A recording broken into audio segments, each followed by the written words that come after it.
Hi, everybody. I'm Belinda Wasser, also known as Rocket Girl. If you're watching us live today, thank you so much for coming. And if you are watching the replay, thank you. But either way, if you have any thoughts or questions, please just put them in the comments and I'll be happy to either answer your questions while we're live today or circle back around and make sure you get your answers. Today's episode and all the episodes of the Rocket Girl Show are presented by the VA Connection. And the Virtual Assistant Connection, for those of you who don't know, it's a professional online community committed to training and connecting virtual assistants all over the world. And we have over 580 members right now, and I'd like to invite you to join us. This is a great place, whether you've been a VA for a long time like me, if you're just thinking about it, or if you're just getting started.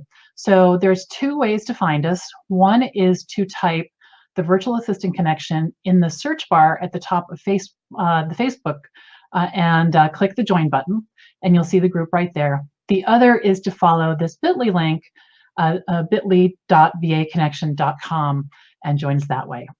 Once you join the group, you'll find there's lots and lots of video, great community, lots of fun, and supportiveness that I really enjoy every day, and I hope you'll come check us out. All right, so today we're going to talk about how much money to earn, deciding how much money to earn. It might seem that being a virtual assistant, you don't really get to choose this, but you actually do. And I'm going to walk you through the steps today of how to do that. All right, so determining how much money you're going to make. All right, number one. So there's sort of a formula to this that I'm going to walk you through. And one of the pieces, it's not necessarily, you don't necessarily have to do it in this order, but you do have to decide on an hourly rate. Now, this can be hard sometimes because people, especially when you're starting out, you might not be as confident as you'd like. You're afraid that people won't pay you the amount that you're asking. So just know that you can always raise your rate over time, which is certainly what I did in my journey to being a virtual assistant, and that there's going to be plenty of people out there who say that your rate is too high, and that's okay, because those are not your people. You don't need to think about how many people there are in the world, and you don't need that many people to support yourself, right? So let the ones go that are not a good fit and who think you're too expensive. The other thing is you'll absolutely meet people who will ask you if you have a nonprofit rate. I do not. They'll ask you if they pay you cash, can they get a discount? And my answer is no. They'll also ask you if they guarantee you a certain number of hours every month, can they have a price reduction as well? And I did do that once a long time ago, and it turned out to be a mistake. It really turned out to be a mistake. So remember that your hourly rate is not negotiable. It's not any more negotiable than going into a grocery store and negotiating over a box of cereal. That just doesn't happen, and don't do that to yourself. All right, so that's number one, choose your hourly rate. Number two is decide when you're going to get paid. Now, I know most of you are familiar with my Rocket Girl debit card, and by people buying my time in 5 or 10 hour chunks, I always get paid up front. So that way I'm never having to chase, quote, bad debt. I'm never having to continuously ask people to pay me.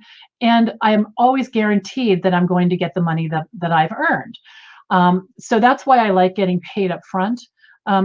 One thing about that, sometimes people will say to me, I give a free 30-minute consultation before I decide to work with someone to get to know them a little bit. And they might say, oh, I'm going to go buy a debit card right now. I'm going to buy 10 of your hours. And then they start to send me work. They start to send me emails about the project, or they'll start, they'll want to talk to me about it, but they haven't bought the debit card yet. And in my world, unless you've purchased time, unless you've purchased a debit card, you are not officially a client, and therefore I don't work on your work. So what I might say to them is in an email, thank you so much for sending all that information. That's fabulous. As soon as you buy your debit card, I'll be happy to get started. And then I send them the link. So I make that really clear.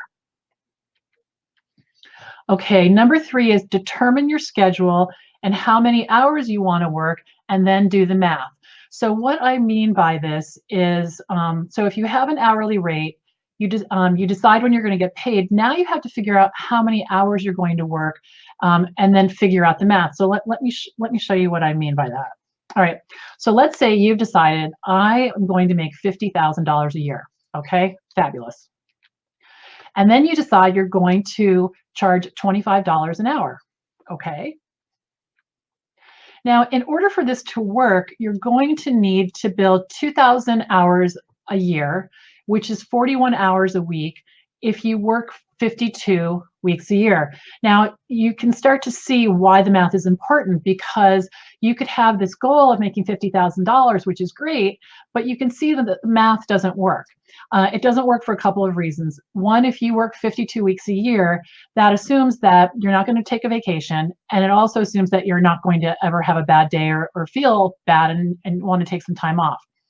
The other thing is this is 41 billable hours, which is very different from 41 hours at your desk.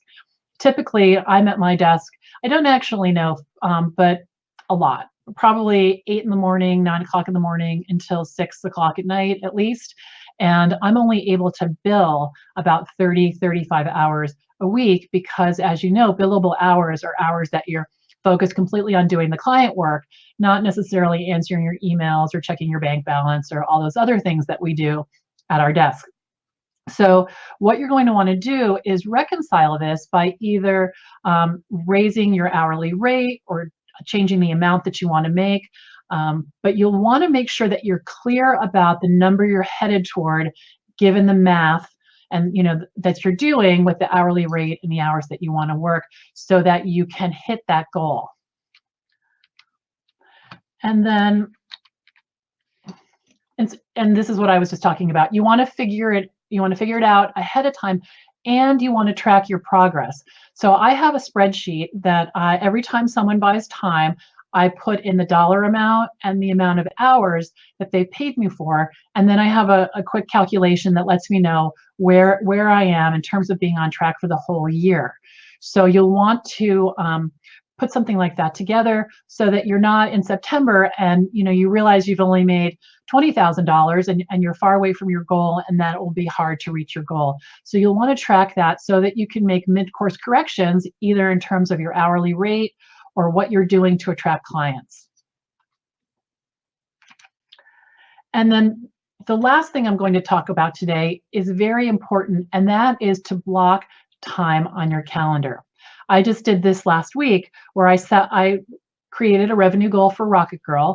I decided how many hours I was going to work on my RocketGirl client work, and then I blocked those hours in my calendar, because as we all know, it's very easy to be busy all day but not actually do the billable work. I track my billable work every day using Toggle, and throughout the week I'll take a little peek, how many hours have I billed? What does that mean that Friday is going to look like if I haven't met my goal? Or will I need to work on Saturday if I want to achieve that financial goal? All right, so I know that sounds sort of 1, 2, 3 easy, and it's not. There are some scary pieces in there. That hourly rate can really stump a lot of people, but start with a number you're comfortable with and then raise it. Get 2 or 3 clients at one hourly rate, and then when you're comfortable, raise the rate 5 or 10 hours and then bring on new clients. It's a nice way to ease into it and also discover where the market starts to push back a little bit, or maybe you'll have to adjust where you're getting your clients from. But I'm here to tell you there are plenty of people who will pay a nice hourly rate for a virtual assistant to help them with their business. Okay, great. Okay, so everybody, thank you for coming. Have a great rest of your day, and thank you for watching the RocketGirl Show. I'm Belinda Wasser, RocketGirl, signing off until next time. Bye-bye.